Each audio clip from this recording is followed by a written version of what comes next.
confused nga unsan pamaagi sa kaluwasan, kundi ang mao lamang pagrelasyon diha lamang kay Kristo may nagdulong ng luwas.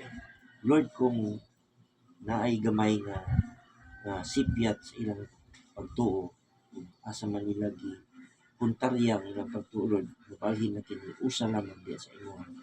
Kay kasaligan ka ug matibud-anon ka, dili gyud ko mapakyas ang imong ang bisag kinsa nga motawag ug modawat diya kanimo kay Kristo nga ilang personal nga manluluwas, mutuo nga siya namatay sa krus kay tubag.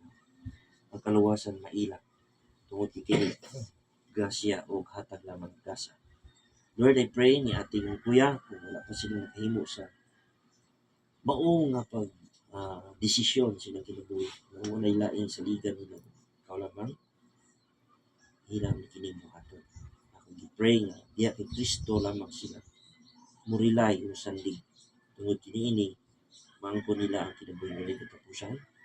Ang Espiritu Santo mapat-in diya silang kasing-kasing ug mapasaylo ang ilang sila. Ate, kuya, sa last na ko nga pag-pray mo kuyog mo sa ako.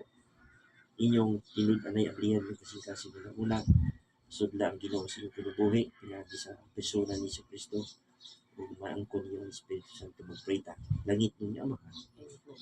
Salamat kayo sa mga panahon nga kami gitagaan mo ug giya ug hangtod karon dako kong pasalamat.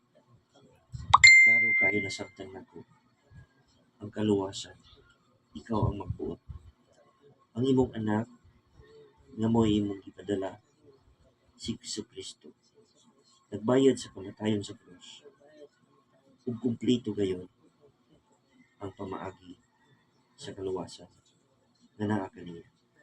Ang dugo nga giula sa krus gisaligan ako nga mo'y makahugas makapapa sa tanan kong kasalanan. Sala ko sa gamay pa ko